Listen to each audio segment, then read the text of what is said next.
the most profound insight from this particular essay, which I loved at the end, and which is something I think about all the time, is that sometimes your capacity for joy and love is equivalent to the pain you felt. She takes us through every movement that led to her feeling isolated, despite the love unloved, despite the protection insecure. And there is no attempt to paint a pretty picture about this. And I think I respect that. Do I think I can bring to others what I've learned from my experiences? And I think that is what lies at the core of the trauma essay genre.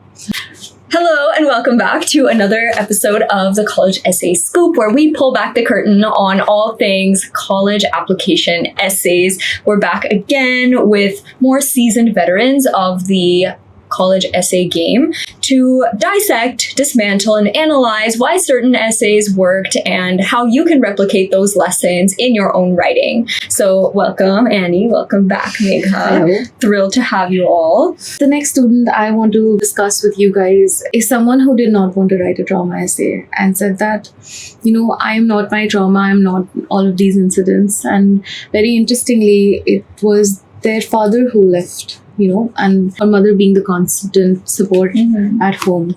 And it's been a tumultuous journey. And she says, look, I want to study medicine, I want to help people, and I want to heal the world.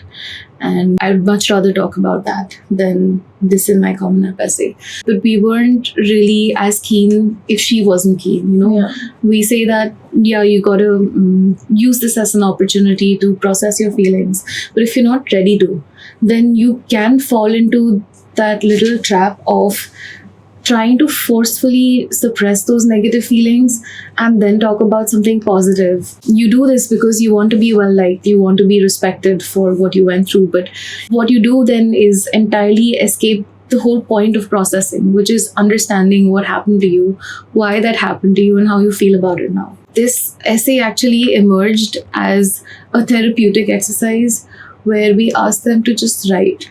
We were working on a different Common App essay at the time, and the student sort of wrote down everything that they felt. And the more they wrote, they were surprised because they realized a lot of their wanting to heal the world comes from a period when they wanted to feel healed themselves. I'm going to read excerpts from the essay and then talk about it. So it begins like this, and again, very differently. So it starts right at the moment of trauma. Do you want visitation rights? The judge asked. No hint of love, regret, or pain. My father just shook his head, and that was it. When I heard this story on my 13th birthday, I was enraged and confused. What could I have possibly done to merit this kind of apathy? They move on and they say, Mom and I moved from Mumbai to Delhi and started living with Nana Nani, my maternal grandparents. The few memories I have of this period are only joyous. Our visit to the Golden Temple before my first day of school, my Barney-themed birthday, and many more. When I was 5, I walked in on my family seated with strangers. I didn't mind the intrusion because of the overwhelming love I received. Over the next few days, I spent more time with them than expected. Little did I know that they'd soon become family as Mom remarried. Initially, we had lively family gatherings, movie nights, every meal was feast. Gradually, however, things began to change. So there's a lot that's happened in this first section. There's obviously the moment of trauma where her father has separated and wants nothing to do with her. But she does paint a prettier picture in terms of how her life has still been full, how those who are still present in her life have tried to give her a normal, happy childhood. Things change again though. One morning during a vacation to the US, I saw my mother crying. Overcome by a protective instinct, I wrapped my arms around her. Like always, she denied her tears and forced a smile. She said, No, beta, I'm all right. You shouldn't have to worry about this. But this became a daily routine. I started to feel anxious, ill at ease, afraid all the time. Back then, I only saw the repercussions, but now I know the culprit. My monstrous, drunk stepfather. He continued to abuse her both verbally and physically. She endured it all and still donned a happy face for me. I'd sit there sniffling, making cards for her, hoping they'd somehow salve her pain. My stepbrother, 2 years older than me, then followed in his father's footsteps. Monkey see, monkey do. He tore apart all my favorite dolls and threatened to beat me with cricket bats. Once, when my mother and stepfather were away, he locked me out of the house knowing I was just 6, knowing I was afraid of the dark, knowing I was afraid of being alone. That night, I slept on the stairs waiting for mom to return. After 4 years of hell, we came back to Nana Nani's for good. Let me pause here again. As uplifting as the first section had attempted to be, this second section very unapologetically goes straight into everything that was difficult, that was wrong, that was not okay, everything that hurt her. And in very terse, short sentences, she takes us through every movement that led to her feeling isolated, despite the love unloved, despite the protection insecure. And there is no attempt to paint a pretty picture about this. And I think I respect that, because that is just life. Sometimes there are just dark parts and there is no light in those parts. And I think what I really like about this section is that, once again, there's no pretense. There's no flowery language about how I tried to make myself feel better. There's no pretense about I was trying to be better than my situation. I think she's very honest about that feeling of helplessness. I think the little events that she does describe, which is the protective instinct of wrapping your mom in your arms out of a feeling of protection, or just doing something little like making cards to make her feel better. I think those are the only two little elements that she tries to talk about, where she says, this is what I was capable of doing at the time, and I did those things. But what was bigger to me even then was how unhappy my mom was, how helpless I felt in that situation, how terrified I was, and how lonely this made us eventually. We move into the next section, where she talks about a strenuous 2-year court case where she was, and I quote, an emotional wreck, crying every time my mother wasn't home, afraid to sleep, fearing she'd never return. Thankfully, as I grew older, I started to heal. I'm going to pause here. This entire essay would have been a train wreck if she had stopped here, because she has given us nothing except the making of cards and wanting to wrap your arms around your mother, which everyone here will have the instinct of doing. It doesn't tie it back to her story yet. It doesn't tie it back to who she is. This girl who was so adamant and continued to say, this is not my story. It would have been exactly that. This wouldn't have been a story if she hadn't continued with the next section. But so far you see how all of this paints not a very strong picture of her. She continues, I healed because I had a family that lovingly nurtured me in a safe environment. The air was finally light. I began attending my friends' birthday parties, and they could finally come home to mine. I woke up to radiant smiles and slept to echoing laughter. My mom became my role model. Her optimism kept me going. She didn't let her circumstance or others' remarks pull her down. I've come to resonate with her signature statement, you are in charge of your own life. So, adopting her mantra, I channeled my rage into gratitude for the beautiful present I had, determined to never let anyone define my worth again.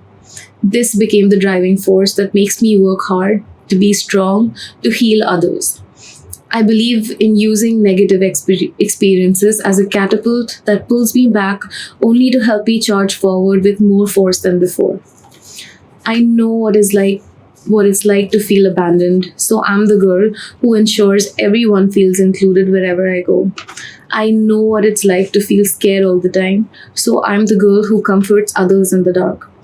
I know what it's like to feel disrespected, so I'm the girl who believes in equality for all communities and personalities.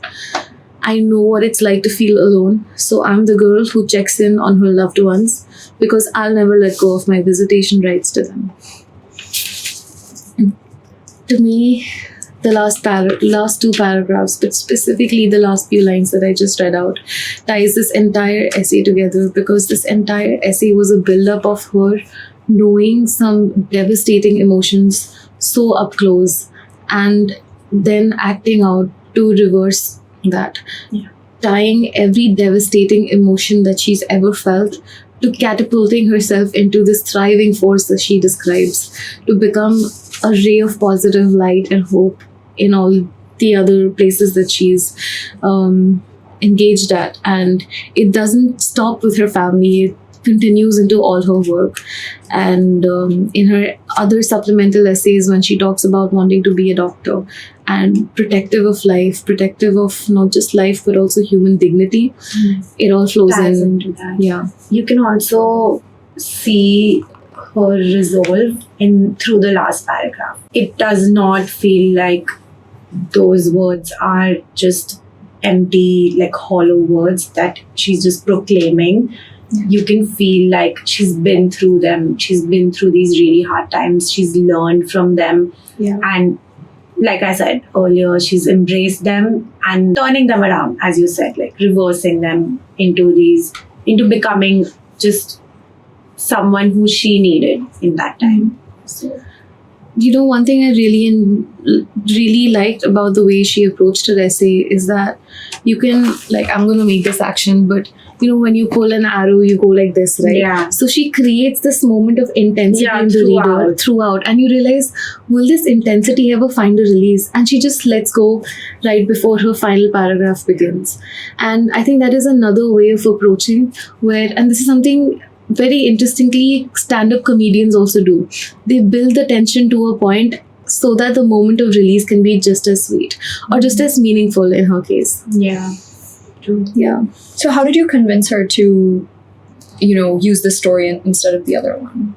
We didn't have to. Okay. We didn't have to. Like, as we wrote a different Common App essay and she wrote supplements, this is an essay she kept working on and wrote a little bit at a time, edited a little bit at a time. And by the end of it, she's like, when I look at all of this together, when I look at everything I've done, I actually don't think this essay or this story is not representative of me anymore.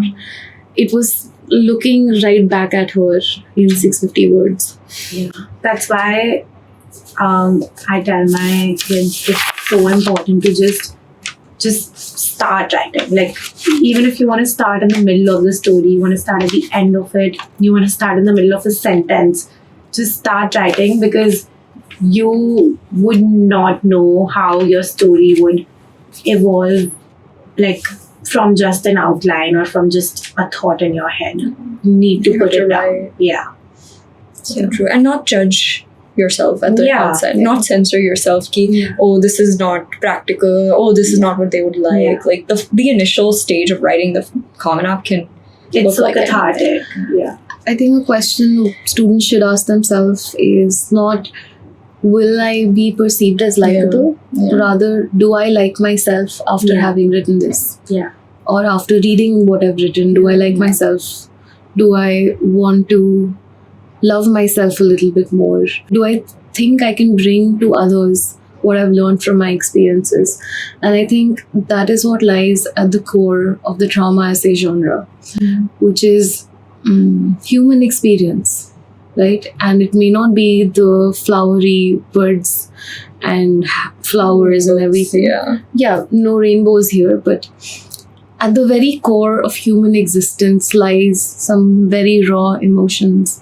And if you have spent some time trying to get to know yourself through these experiences, then perhaps there's a story there you should tell, because it's very likely someone else has gone through that too. Yeah. And it's very likely that someone will resonate and pick that essay up and feel comforted or recognized or acknowledged in your experience. I think the most profound insight from this particular essay, which I loved at the end, and which is something I think about all the time, is that, sometimes your capacity for joy and love is equivalent to the pain you felt, right? So the deeper pain that you felt, the more your capacity is to love, because you know how powerful it is and how it's sort of two sides of the same coin and different spectrums of the human condition, the human experience. And I think it makes her more prepared to be a compassionate medical professional, right? Who would never want someone to feel those horrible emotions that she was made to feel. Yeah. Having personal experience with this kind of stuff makes you so much more empathetic than just trying to study it in a textbook or trying to learn on the job, right? So I would want her to be my doctor one day. I think she will be. I'm sure. She got into Johns Hopkins Yes. with biology. Right. And she's One of the studying. most competitive programs. Yeah. That's amazing. Yeah. No, and it totally fit in with the overall narrative, right? Even though the common obviously had nothing to do with medicine per se, it fits with the rest of the theme. And that's so Healing. important. Like, Yeah.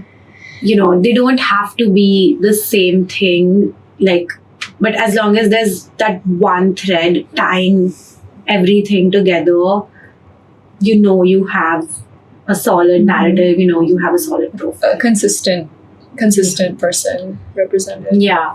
I think something she did in this essay ties what I feel about the entire trauma genre together, which is don't just stop at how you've been hurt. Show us how you've tried to heal. Yeah.